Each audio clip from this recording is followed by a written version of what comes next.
Cool. Quick sips.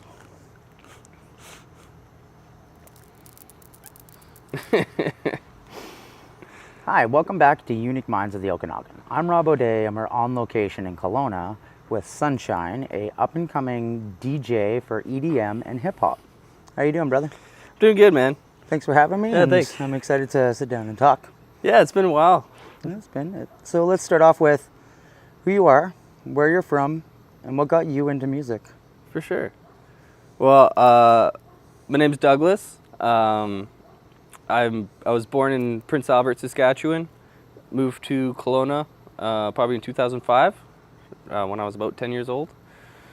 And music has just always been a part of my life, you know, from being an infant in piano lessons to school band. I played the trumpet.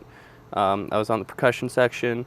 I played in the jazz band. I had my own kind of cover band in high school called Orange Sushi. Shout out to Orange Sushi.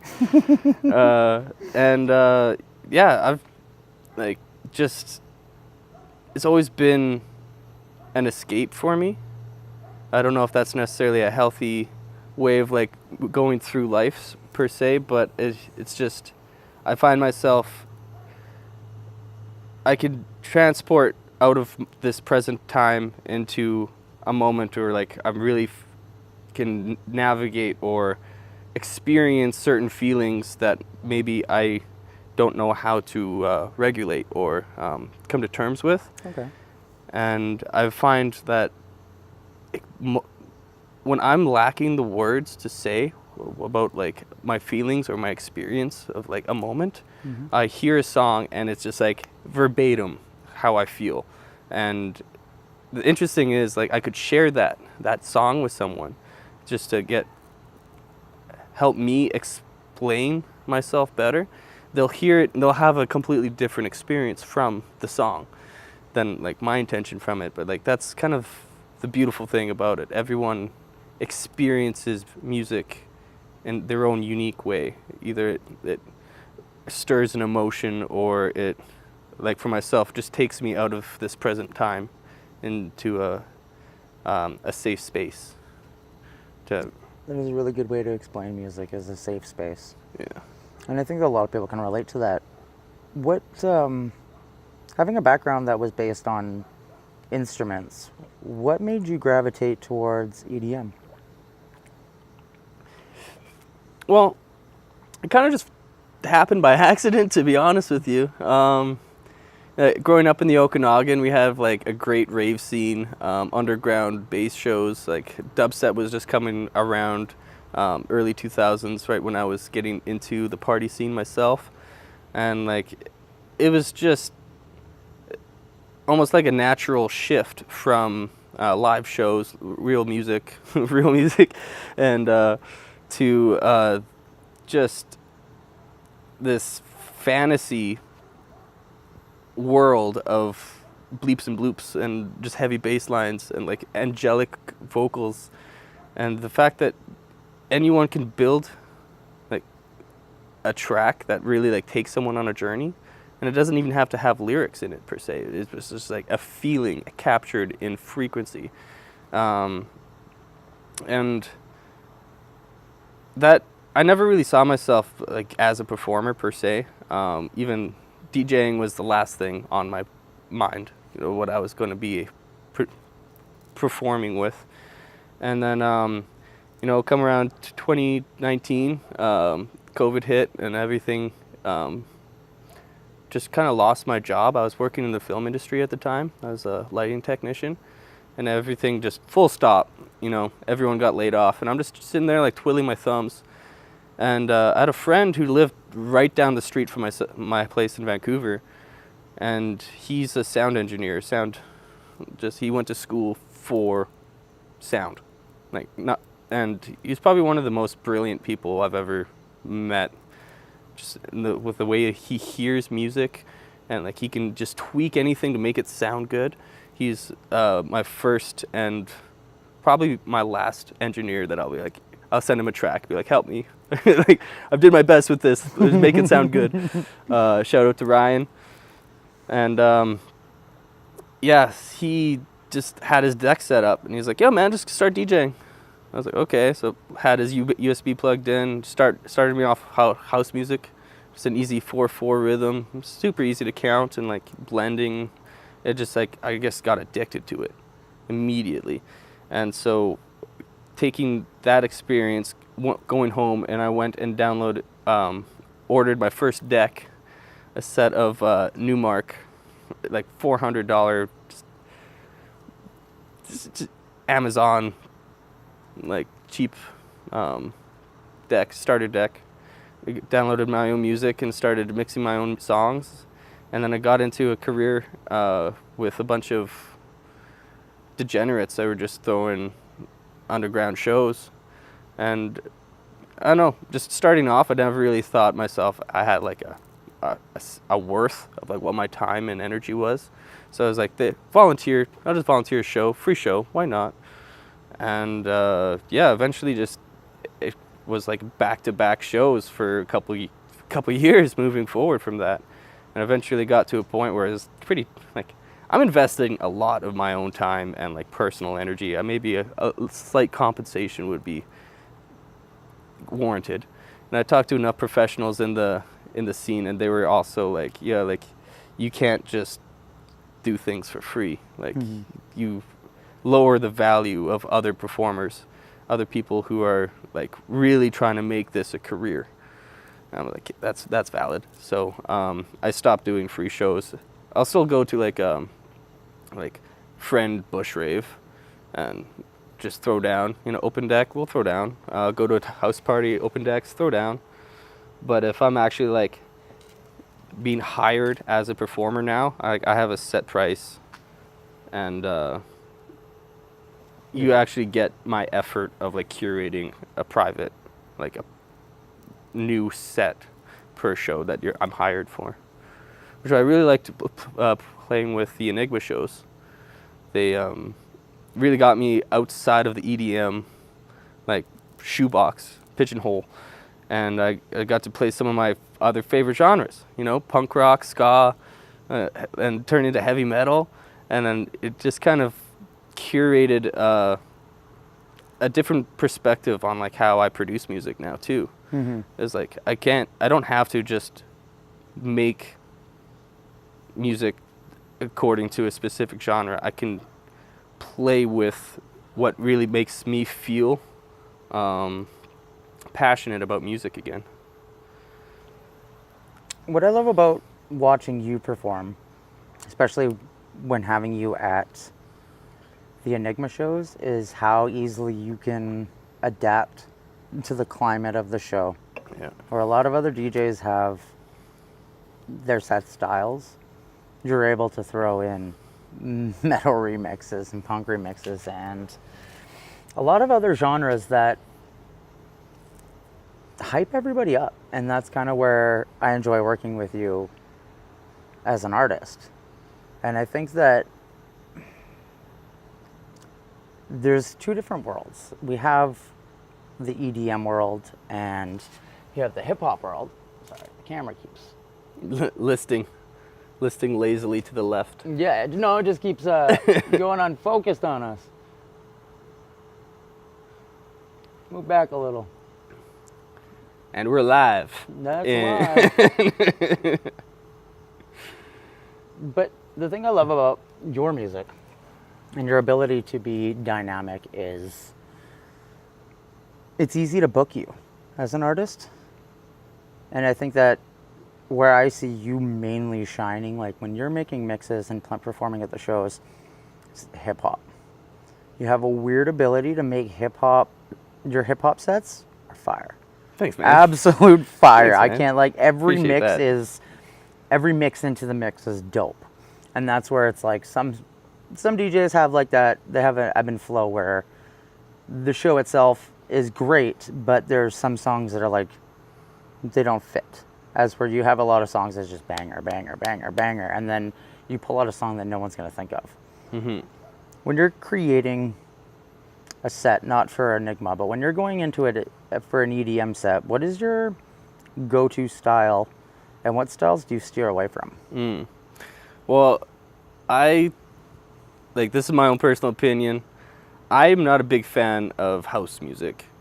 Like, if I can sit there for like a set of house music, especially if it's like good house, I'll enjoy myself. But if it's like a whole night curated to house music, just the same 4/4 like boots and cats, I need to walk away. Yeah. It's not my genre. So when I'm curating a set, I typically talk to the organizer, and then I figure out like what's the vibe of the event that they're throwing, what's my time slot, because like I'm not going to play 4 a.m. wook music at 8 p.m. It wouldn't work. So really taking in all the factors of like when the set is, what kind of event I'm performing for, and a taste of music that I enjoy playing with, it all kind of comes together in a separate playlist. And then I don't really have playlists on my music like applications. I just hit shuffle, and like I'll just have like a vision of me performing that song like at the event that I'm booked for in a couple weeks, in a couple months. And then I'll just like take a screenshot of it, and when I'm going back through my record box and like curating the playlist, I have all those screenshots of like, oh, this song, maybe I forgot exactly what it is. I'll play it through, but oh, that belongs in this playlist.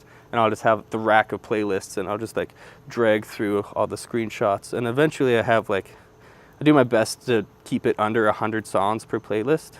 Typically an hour set isn't going to play more than 60 songs. Mm-hmm. But I enjoy having play like variables. I could practice something, it would sound really good, but like in that heat of the moment, be like, actually this song's coming next, just cuz, just cuz I'm feeling it. The vibe, yeah. Yeah. And so yeah, that's kind of how I curate towards EDM shows. And yeah, it just comes through practice and repetition. I'll play over the set and be like, okay, like these are good songs, they don't play well together. So maybe I'll mix it up a bit until I find something that is like more streamlined, and I'm not like flipping through files on my USB with thousands of songs on it. And it's like, it's just too much like on in the heat of the moment. Mm-hmm. And sometimes I get lucky as well, where it's just like, oh, that track now, oh shit, that hits, Yeah. Yeah. With producing, like when you're creating your own music and not mixing, mm-hmm. what genres do you tend to steer towards?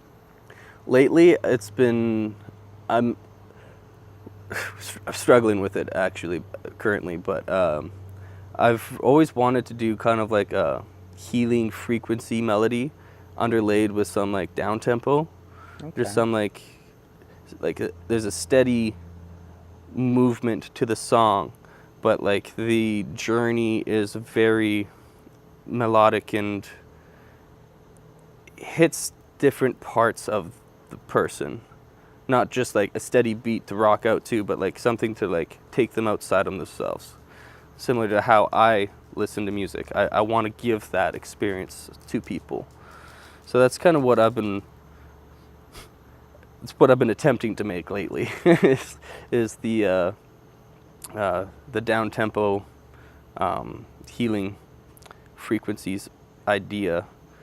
But I've also been working closely with a company, a crew guys just all across Alberta and BC, and they do primarily rhythm, which is like new age dubstep, I guess. And it just fucking, if you don't like rhythm, it is just disgusting. It is like, why would someone listen to this? But if you're able to just put away, I don't know, like an expectation per se of what you think music should be, and you listen to it, it's actually quite like intricate and similar to, I don't want to compare it to anything else because it's in its own category, but like I see a lot of like metal music, for instance, people just don't get it. But then you get like someone who's like hyper intelligent, like ear sound person, and that they're listening to the time signature changes. They're listening to like how everything is so, it's clashing but together into this like immaculate piece of music. And that's kind of how I see rhythm moving forward as well.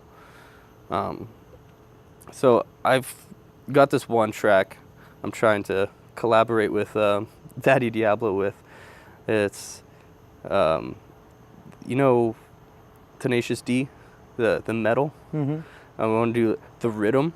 Like, techno tried to kill the rhythm, but they failed as they were strike to the ground. And it's like just Goes nuts. disgusting bleeps and bloops and just like growling bass lines. And I'm excited for it personally. But yeah, so between my ideal of like making music to give people an experience, there's also that aspect of like making music just because I think it's funny. It doesn't necessarily have to sound good to a mass of people. I'm making it because I think it deserves to exist. And I just, if it's my thought, it's my original thought, I could like sell it to someone maybe, and they'll do their own rendition of it. But if what's in my head, I want to put it out there. Similar to like my rap song. I just don't have the skill per se at this moment to record professional level of music, but like it's still like it was a meaningful song to me. And like putting it out there was really like took a lot of courage on my aspect. Just to like, I don't know, I sat on that song and music video for months, and then eventually a new friend of mine just like, you need to put this out today. I was like, yes ma'am. And I just like threw out my laptop, just like posted it that hour, you know. And listening over it's cringy. First song usually is cringy, but like I know I could do better, and I can always revisit it, release it again once my skill comes to that point. I think anyway. 100%. With creating music that has frequency, like you're diving into frequencies and utilizing frequencies to heal. How, I know it's difficult, but how does one go about utilizing specific frequencies and finding out which frequencies do specific things? Okay. Because that's one thing that's always gotten me, is EDM is really good at, I don't know if it's the way they EQ, but they have this vibe and a emotion that comes out usually through the bass. But I find that it's the frequencies that they're hitting or they're EQing to that really invoke those feelings. Because you can hear other genres of music and they don't punch the same. Sure. Do you work with, when you're creating your down-tempo healing music, do you find specific frequencies invoke more feelings in you? That's a great question. So I'm fortunate enough to have a lot of people in the community that, like, not necessarily in an EDM-driven way, they know how to curate a healing journey with certain instruments, like Tibetan crystal singing bowls. Like, each one is attuned to the frequency of a certain chakra, and when played together with the right intention, it really resonates. That feeling, like you say, inside the body. Like our bodies want to resonate at these frequencies. That's why it feels so good in our bodies. And right now, I only have the one heart chakra. I believe it resonates at like a C. But it's so much more than like an EQ. It's actually finding a way to record that resonance in a way that it's not like muddied by the open air, or in post-production you can like translate the waveform into a certain frequency. Like there's you can change the frequency number in post-production. And I find it's not quite to the same aspect as if you were sitting in a yurt with like someone on a shamanic sound journey, you know? That's like real live instrument and like resonance compared to like a computerized and manipulated version of it. And I guess that's what I'm struggling with so much. I would need to perform these songs in a way that I am imagining it. I suppose I would have to have the instruments on stage and like play them live with the undertoned bass journey of the down tempo with the resonance coming out live. So thanks for asking that. That's really, yeah, because like I just got that thought now from talking to you. right. That's why I love the show, because you get two creatives thinking, and all of a sudden, like ideas just fire. But because frequencies are a very powerful thing, and I don't think we utilize what they're capable of as artists, because we can. And this is where I wonder, like, EQing has always been something that's eluded me until recently. Right. And that's understanding the frequencies and where to boost in certain ones, but that's for mixing. And I'm like, I have this weird thought of like, can you boost certain frequencies even with just a drone, just a soft, subtle sound in the background, and boost that frequency to get that resonance in the song? But I also know that we don't, like our music nowadays, I can't remember at what point, but it changed the actual, like the hertz that the tuning of specific things are at changed at one point in history.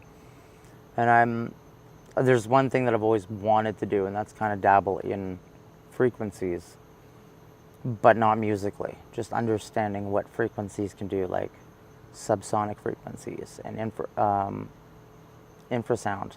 Like it can cause a lot of weird things, but it can also cause a lot of really like magical things. So that's where EDM was always like a fun music for me to like dive into, because I feel like some of those artists tapped into a resonance that they do through not just creation of the music, but the way they craft their sound, like the sound design itself. Right.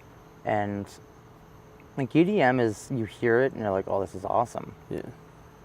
But the amount of work that goes into a song is mind-blowing. Yeah. It's not just like creating the instruments and putting it out there. Like the actual aspect that makes EDM magical is the post-production after the conceptual aspect. Once you've got all the sounds there and you're like, oh, this is great, but like, how do you blend them and build those build-ups that come up? And it's the perfect tension release music. Metal's starting to get it now. You see it a lot in breakdowns where they have that wicked build-up and then all of a sudden just like that heavy drop, but that's totally influenced by EDM in my eyes. Really? Well, yeah, because like EDM was in my eyes, like EDM created those heavy drops that really, once people realized how powerful those were, they were like, okay, we need to mimic that in every other genre. Sure. So I feel like EDM did a lot of good things for music, but at the same time, it was kind of like a good solid 10 years of destroying music, because all music was EDM and including EDM. And now metal's like heavily influenced by EDM, but the true artists, like there's a handful of artists that I found recently that are really intriguing, and I don't know how to describe their music. And like Matrix is one of them, I believe. And I can't remember the other one, but I'll show you him after. And he's got this just like weird style that I don't know if you can classify it with other EDM artists, because he's got like songs that work together. Like it's like a theme.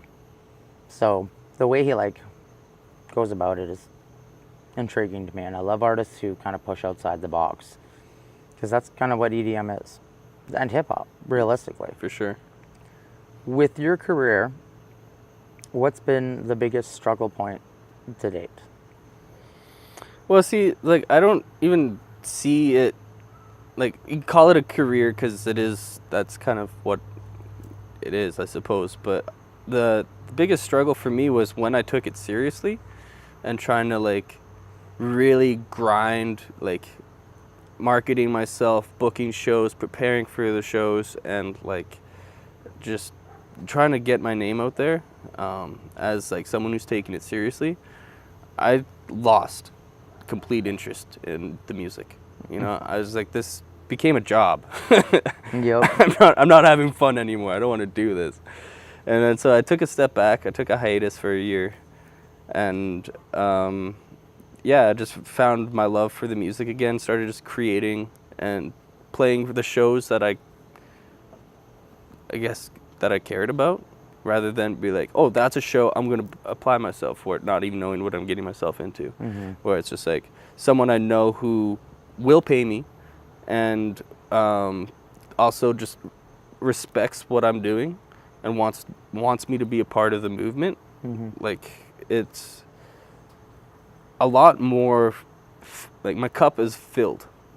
I'm not pushing myself to this point of exhaustion of, like, I'm not having fun anymore. It's like, it's just so it's not flawless. But it's, I don't know how to say it right now. I'm literally just vibing, and things are appearing right before me. Like, hey, opportunity. Like this talk show, for instance. Like, I have no idea this was even on my bingo list for the year, you know? We're two in 1 week. Yeah. So it's like, it's hard. Yeah, the hardest part was, like, differentiating my love for the music and trying to take the career seriously.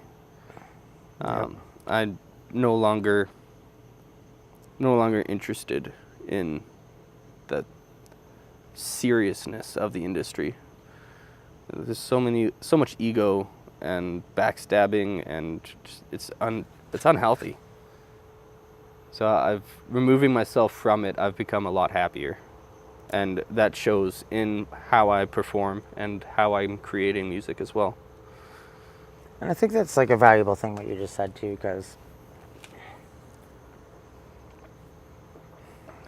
losing the love for something you enjoy is very hard. Yeah. And to do it as a career, you have to kind of understand that there is a middle ground where you have to, like, float. And it's very difficult. And, like, I'm facing it right now with the band, where it is very difficult to feel motivated to do any business. And even booking or performing or I can relate. jamming, right? Like, any of it at all, Jamming. because just, like, it's very difficult when you've invested a lot of time and it feels like you're not going anywhere. But like you said, it's those opportunities the universe kind of tosses at you and you take. And the series has had a lot of these moments for our interviewees this season. Is a lot of people are realizing that manifestation is a true thing, especially for artists. Like, if you genuinely want it and you work hard enough for it, you achieve it. And that's the consistency, though. yeah, Like, you're not going to see improvement on, like, 2 days. You know, this is a lifelong journey. And, like, some days your 100% looks like you're getting out of bed and drinking water, you know? Some days your best is, like, you're jumping out of bed, you're in the studio, you're committed, you're inspired, you're creating, you know? And it's just taking it day by day, you know? Every day doesn't have to be the best day. It's accepting, like, where you're at in the situation of either your feelings, maybe you're going through something. I find great release in music that way.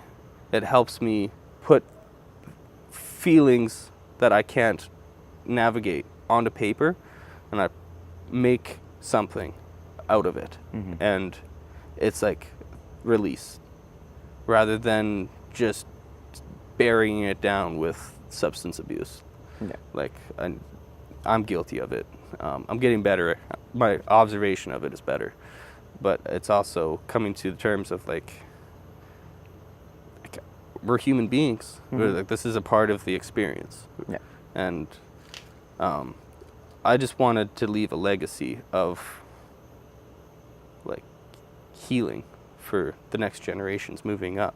And for me, that's action through music and frequency, resonating, bringing people up to a point where they can feel things that they can't navigate through normally in a safe space where they're not judged for their own personal experience. It's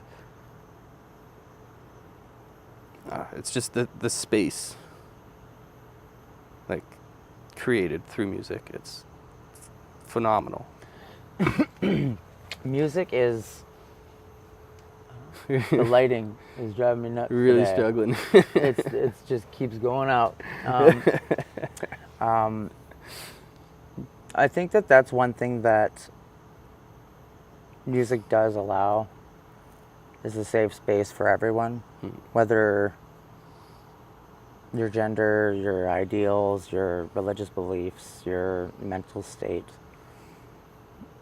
It's very valuable for everyone, and everyone kind of has it. Like, I've only met a handful of people who say they don't like music, and I don't think they're real people. Those are robots.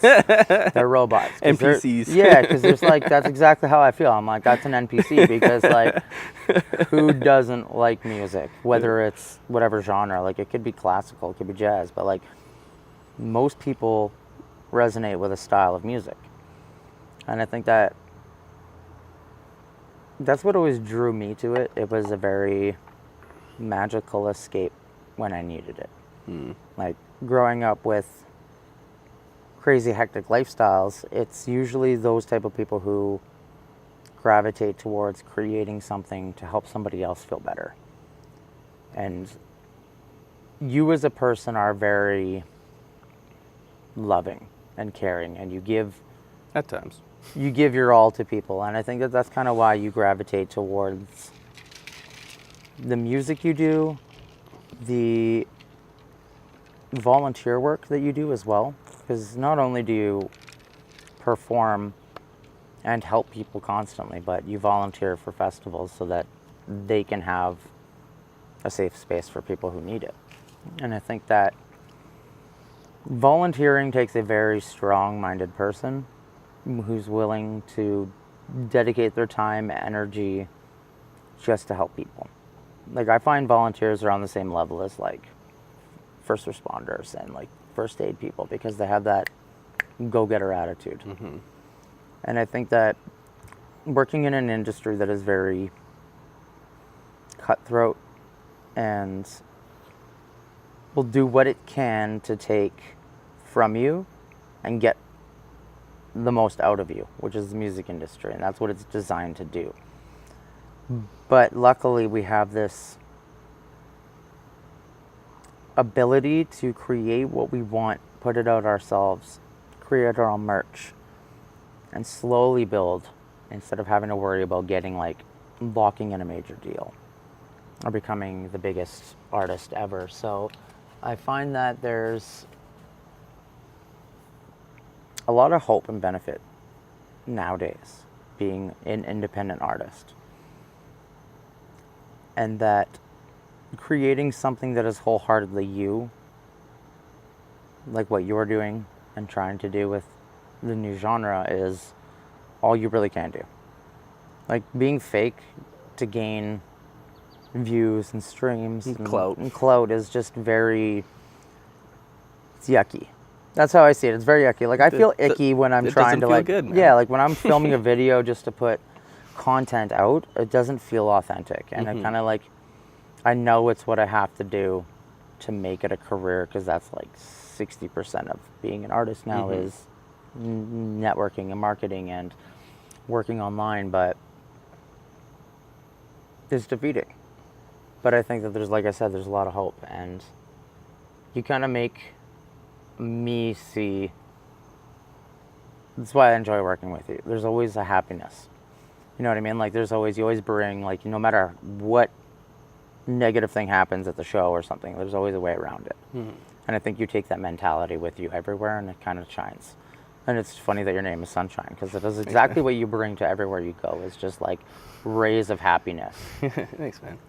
With working through music, what has been your favorite moment to date? Like, what has been your biggest accomplishment that you are like, that was an achievement? That's another good question. I'm going to backpedal a little bit and respond to what you said and then answer that question. Totally. I see what you're trying to say is it's like it takes a village, you know. The last festival I went to, I'm not sure if I could say it for copyright purposes, but like it was built on volunteers. It wouldn't happen without the backbone of volunteers that they've constructed. But that being said, the professionals, the security guards, the nurses, the mental health workers, like the truck drivers who brought like the food and like the water, the very basic necessities, they are the ones that, I don't know, I don't see volunteers and those people on the same par. Like they're both integral, like they're both very important to the whole picture, but like the professionals that are there to ensure safety and well-being over the structure of the event, it's like I don't think I could do it. That's why I volunteered, just understanding that that's my role. I can help someone in a minor crisis, either find the appropriate resources that they need or hold space for them, a shoulder to cry on, someone to hug, or just to listen. Most people just want someone to listen, even if it's just nonsense. But like being understood on some aspect is very relieving, especially in a psychosis moment. And to kind of touched on what you were saying, it was like it feels icky, like promoting yourself, like trying to like make these videos just for content. Some people are very like dialed, like that is their shtick, you know. They're really good at making content that is enjoyable to watch, will get the views, will get your name out.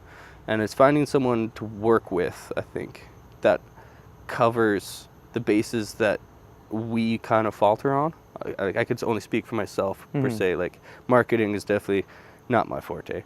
Every picture I have that's a good picture of me, it was taken by somebody else. Like, if I try to do it, it's just like, oh, like, not, I can't post that. Yeah, I'm terrible at photography. And like videos too, is just like, I have these hilarious ideas, but then like I make it happen, and it's like, wow, that wasn't as well received as my mental image was. So I think just finding people within your community, within your village, you know, that like we work together to create something meaningful and that people can relate to on some aspect. You don't have to do it all.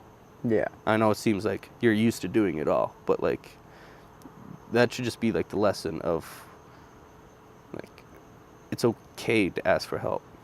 You know, It's one thing as a creative we have a hard time with. It's okay to lean on someone when necessary, and like I struggle with that all the time as well. But yeah, I'm terrible at it. Yeah. And like if I see it needs to be done, I go do it. Yeah. So it's like that's kind of why everything gets done the way it does, right? But it is draining. It is draining. Yeah. To doing everything. Something that's really stuck with me from a very influential person in my life. She said, I could go faster alone, but I'll go farther together. Which is like, I'm not a big fan of like waiting. Like I have this feeling it has to get done. I'm doing it, you know. But then like, I'm down the street when everyone else is trying to catch up, and I'll run into a situation where maybe I needed those people. I've just waited like 5 minutes for everyone to be ready, and then that situation would have been so much easier to work around rather than slowing myself down initially, just trying to get there faster by myself. It's just a random contextual story. But No, I mean that's a valid point though. yeah. Realistically, like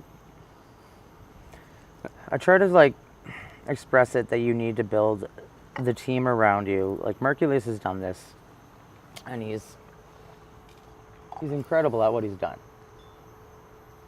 And eyes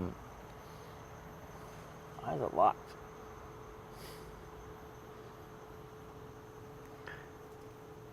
But what Mercules has done is built an ability for his friends and family who have always supported him to be his tour team.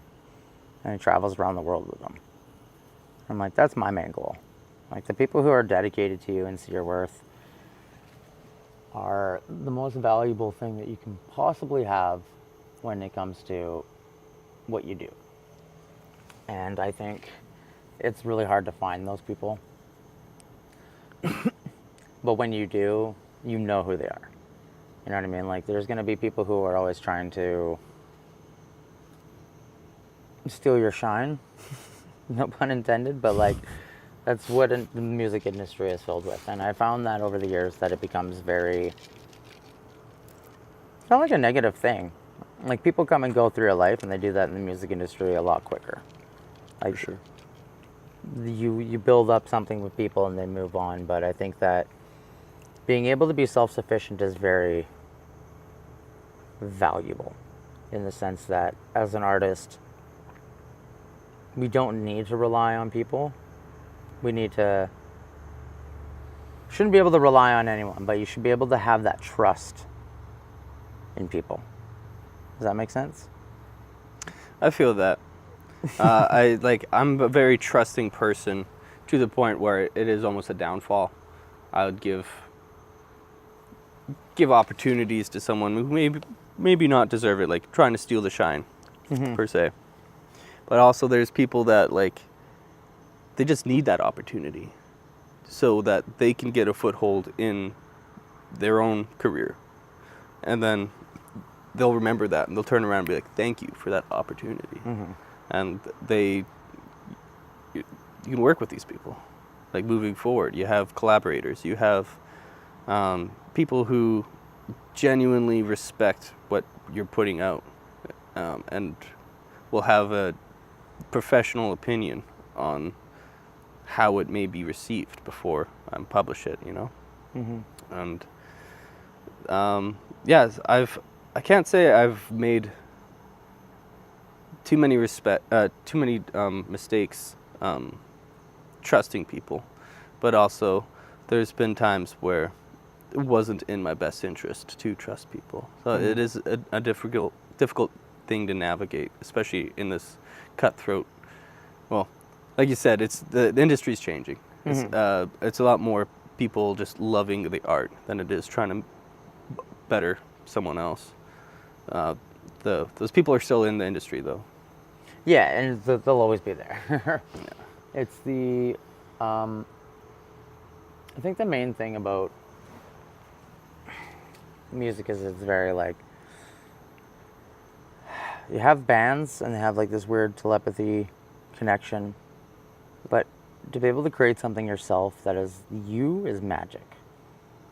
And I think that I wouldn't give that up for anything, kind of a thing, you know? Like, I've enjoyed hip-hop so much and then kind of felt guilty for doing it for years, and then, like, put it on the back burner, and finally coming back to it's been, like, the biggest blessing. And so many opportunities have presented themselves in, like, the last 3 months, where I'm potentially going on tour with one of, like, the artists that I've always looked up to. So, like, things like that, just, like, they don't happen unless you dedicate yourself to what you want, and then the universe gives it to you. So, Sure thing. And that's kind of where my mindset is now, is just kind of like, I don't need to be famous or make it big, and success is a mindset. You know, success isn't a big house, it's not tons of money, and it's not being famous. It's being able to take care of my kids, travel with them, and make money with my friends. You know what I mean? Like, we're all gonna make it. That's how I feel, you know what I mean? Like, as long as we work together and dedicate ourselves, it's like, it will make it. And that's, like, the goal. It's beautiful, man. Right? Besides music, what other hobbies do you have? Oh, man, I'm pretty big into sports. Someone could just invite me to do just about anything, from, like, soccer, rugby, snowboarding, ultimate frisbee. I've just been recently getting into. Golf, not so much. I'll go play like a round of golf with the old man or with the boys, but it's not something I look forward to at the end of the week. Oh yeah, we're going golfing. That's not really my thing, but I enjoy just I guess the team aspect, or like the friendly competition aspect of just going out and just kicking a ball around or throwing a disc at a tree. You know, it's just like yeah, I've always been a pretty active, lived an active lifestyle. Yeah. Hobbies. I gotta say, like, I work so much. It's hard to imagine a hobby right now. It's like music has taken over most of my free time, if not all of it, and just trying to support that lifestyle, because I'm not in a position right now where I could just drop everything, make music. It's just, I need to support myself financially in a skilled way, and I have a lot of skills. I just get bored really easily, especially with like work, you know. I was like, if I'm doing the same thing like every day, by the second month I'm just like ready to quit. I have the perseverance to push through, just because like I do this, meaning I can go do what I like with music, but I need variety. I need variety in my lifestyle. Otherwise I just go insane. But I think going back to your other question of like what my favorite moment of performing was, it's just funny. I just roll up to this festival and it's in the dire straits. People are ready to leave. Like, they're not having a good time at all. The production crew's nowhere to be seen, and like music isn't playing, and it's just like people are just not happy. And I roll up. I have a sound box and my controller. You saw my controller. It's a standalone battery. So I just literally one cable into the sound box, and I just like come in playing music, sit down in a chair, just start DJing like around the fire pit. Immediately the vibe changes. Everyone's like comes back from camp, and they're like, oh, someone's playing music, so they come like start partying around the fire. And then I guess one of the main people at the show like heard it as well, and they came down to check it out. It was like, someone turned on the stage. Oh, it's just Doug with the sound box. You want to go on stage, Doug? You're killing it right now. I'm like, hell yeah, brother, hook me up. And then like he runs the generator, gets the lights going, and I just plugged in, like didn't even stop playing music. I just like took my controller, put it on, and like plugged it in. Like, maybe we took the channels down so we didn't blow a speaker immediately, but like we just, without skipping a beat. And it was like 12 hours of just me DJing, and people just like, they'd come up like, do you need anything, man? Like, yeah, like some water would be sick, something to drink, or like I was like something like, I rolled my old cigarettes, so I was like, yeah, I need a rolling paper, like I need to like have a smoke. And I'm just sitting in the booth just vibing, completely saved the festival. And I got to play every genre, because like for 12 hours you kind of like start running out of music. But like that aspect, I was just like hitting every, like, I don't know, I feel like every generation has like core songs of like the year, or like just a part in their life where they really resonate, and you just hear it and immediately they're just like, oh, it's like, it's gonna be the corniest song, I don't have to like it, but like it means something to someone else. And it's just like, I felt like I touched every single individual at that event. That's awesome. Just through cycling through all my music on the USB. And first time I ever signed a pair of tits too. That was cool. Love it. This camera's driving me nuts today. I apologize. That's okay. It's just fuzzy, blurry. We can't all be perfect. Meg's tried to get it to focus this entire time as well, so it's been battling us. But if you were to change anything in the rave scene, specifically, what do you think it would be? Oh man, I'm going to be kind of a hypocrite for saying this, I think, but the necessity of substance use. Like, if the idea of, if I'm not fucked up, I'm not having a good time, you know? Yeah. It's not healthy and not necessary. I've, like, over the last couple years, I've met people who party sober. They're like the first ones on the dance floor and they're last ones closing out the sets of the night. They feel good. They look good. They're looking after themselves. They're hydrated. They're well fed. They're well rested. Whereas everyone else is just like dragging their bodies around, be like, I need another hit to feel better. And it's really sad to see. And like I've been on both sides of the story. And like I struggle with my own addictions, but I've gotten to a place where I know certain substances are not in my benefit. Like even like smoking weed. Like, I was a chronic weed smoker since I was 15, and then just in the last 3 years I've realized this isn't really my medicine. And the difference cutting one thing out of my life, it changed everything. And I still have times where, like, oh, you know what, smoking a spliff right now, it sounds really cool. And then I'll go do it, and I'm like, oh, yeah, no, that's not what I needed in that moment. It's a weird thing to navigate, but I want to advocate more sober parties, despite most of these raves are just kind of an excuse to, like, push substances. But, like, at the same time, we can have fun with a community of people. Oh, yeah. And just celebrating art. That's why I like your all ages shows. It really sets a precedent of, like, hey, this isn't a show about getting mangled and dancing really hard. It's a show about appreciating art, showing the next generation of, like, this is how we celebrate ourselves, our community. The closing down of one of our favorite establishments, you know? Yeah. Like, that's the legacy. I was talking about legacy earlier. Like, that's a legacy that I want to leave for, like, the younger generation. Like, this isn't what the rave scene is. What the rave scene is celebrating life. Yeah. And I would like to change that moving forward. I love that. It reminds me of something DJ Thistle said when we sat with him, and that's that, I think it was DJ Thistle, is that things used to be very plur, was the term we used. Peace, love, unity, respect. And it definitely diverged in the last, like, I think after, just before COVID, as things kind of got, like, our big raves became more commercialized. Yeah. Especially, like... There's a catchphrase. Yeah. A marketable catchphrase. Exactly, and you know what I mean? But it's like, to bring that actually back and be genuine about it is kind of where I am at.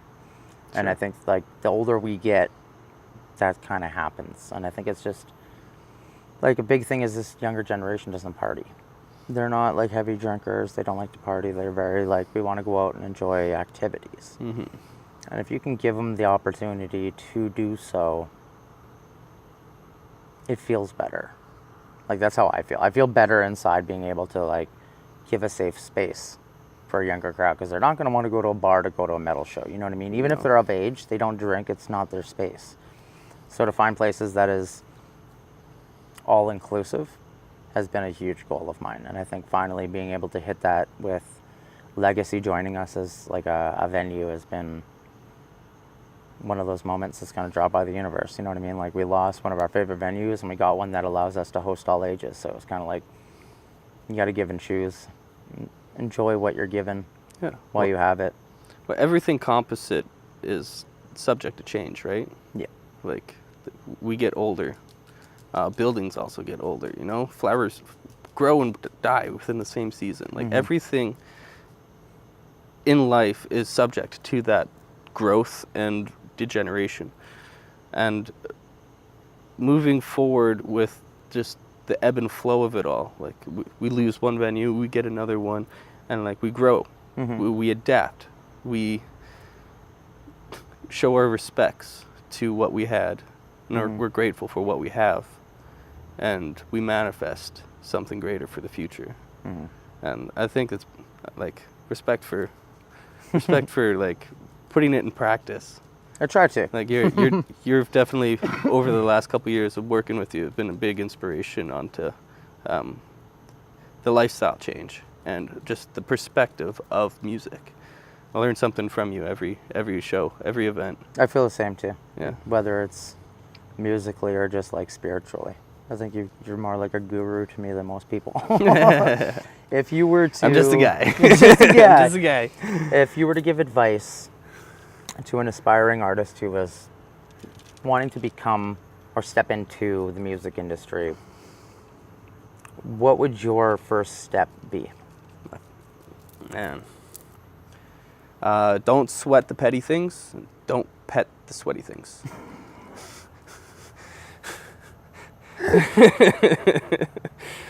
No, seriously. Like a starting out artist, man, like... Let's just give Dougie a round of applause for that. That was beautiful. No, I know it's hard to say because like I feel like I'm also just starting out and like I can't justify giving advice on someone who's like just starting out. Just keep putting your best foot forward, man. Like as soon as you're not having fun anymore, you're doing it wrong. I mean, I respect, like, it's not always going to be sunshine and rainbows. It's not every set or event is going to go smoothly. You got to, like, really take the bad things with and, like, make something good, your best effort out of it. But, like, especially when I'm performing, I'm stressed out and, like, I get caught up on a mistake I made on the controller. That is projected to the crowd, and they're feeling uncomfortable. They don't really realize why, but it's because I'm no longer vibing. And like when I just go up and I just do my thing, and I'm enjoying myself. I'm having fun. Everyone else guarantees having fun, even if it's not like their genre of music, not their cup of tea of sound. It's an enjoyable process, just because that's the vibe that's being projected through the sound system, right? And so yeah, I guess that would be my biggest thing, is just don't sweat the petty things, man. Just keep doing you to the best that you can, and enjoy the process. It's short-lived. It is. It's a very valuable thing, is enjoy the process, because that's something I'm very guilty of, is not enjoying the writing process as much anymore. Sure. You know what I mean? Because I've been so focused on the business aspect and bookings, and that, like, this morning I hopped in the studio and recorded a hook for an idea that I created yesterday. Just banged out 2 instrumentals yesterday and a hook for one today, and I'm like, feels good. Feels good. Even if it's terrible, it just, you know, it feels good to just be like, get it out and kind of like listen to it for the next 3 weeks and be like, yeah, that sucks, or that's catchy, but like, yeah, that's yeah, exactly. I relate to that so much. It's right? Like, just it doesn't have to be release ready. No, and like, it doesn't also have to be good, but like the just doing it, you're still like putting into practice skills that you may have just learned or have had in your back pocket for years. Or maybe you're learning something new. It's like, oh, what if I did this? You know, and it's like, oh, that kind of sucked. Now I'm never going to do that again. You know, it's like, maybe it bangs, and like it's that. I think that's my favorite part of the creative process. Is just like, it's not doing it to prove anything. Not doing it for a label. I don't have like a specific amount of productivity to present to prove my worth. I'm just doing it. And it is my therapy. I feel better about just making it happen, regardless if it bangs or not. You know? Yeah. No, I definitely can relate to that, and I think that in the time that we've known each other, you've had an exponential and tremendous growth, not just as an artist, but as a human, and it's fun to watch. Thanks, man. that evolution of Sunshine. So I want to thank you for doing this. Thanks, man. It's been amazing to sit down and talk music on a deeper level than like bookings and shows and like what are we going to be playing and like, you know what I mean? So I love getting to sit with people who are creative, especially people who want to see a brighter future. Fuck yeah. So I thank you for doing this. No worries.